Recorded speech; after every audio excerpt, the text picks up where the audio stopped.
देश में मार्च के महीने से कोरोना वायरस के मामलों में उछाल आनी शुरू हुई है। उस समय से एक तरफ जहां भारत कोरोना संक्रमण के बेतहाशा बढ़ते मामलों से जूझ रहा है, तो वहीं दूसरी तरफ भारतीय राजनीतिक दल खुद को बचाए रखने के लिए संघर्ष कर रहे हैं।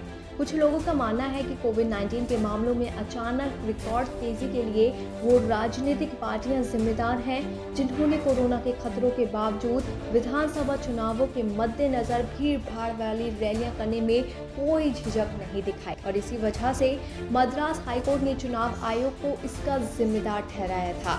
खैर, हाईकोर्ट से फटकार के बाद अब चुनाव आयोग चुनावी कार्यक्रमों में कोरोना प्रोटोकॉल को लेकर सख्त हो गया है।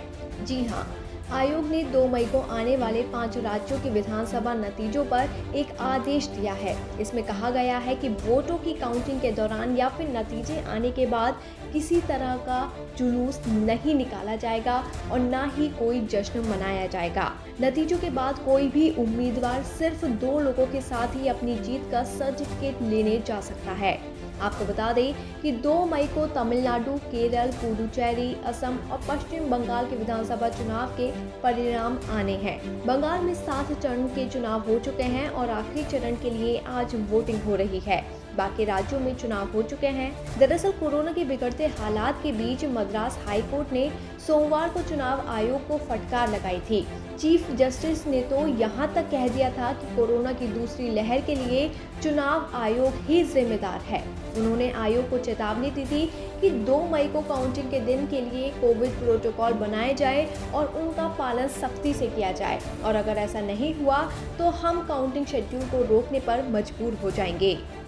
काउंटिंग को लेकर एचसी चुनाव आयोग इसे सुनिश्चित करे कि काउंटिंग के दिन कोविड प्रोटोकॉल पर अमल हो। किसी भी कीमत पर राजनीतिक या गैर राजनीतिक वजह से काउंटिंग का दिन कोरोना के मामलों को बढ़ाने के लिए जिम्मेदार नहीं होना चाहिए।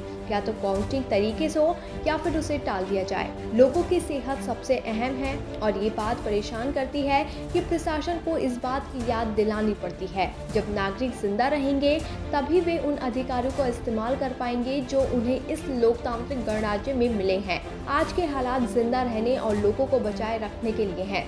दूसरी सारी चीजें इसके बाद आती हैं। बता दें कि देश में कोरोना की दूसरी लहर ने खतरनाक रूप ले लिया है। ऐसे में चुनावी रैलियों में उमड़ी भीड़ पर लगातार सवाल खड़े किए जा रहे हैं। बंगाल में 7वें चरण के मतदान से पहले चुनाव आयोग ने बड़ी रैलियों, रोड शो और पद यात्रा पर रोक लगा दी थी। राजनीतिक दलों से वर्चुअल सभाएं करने की अपील भी की थी।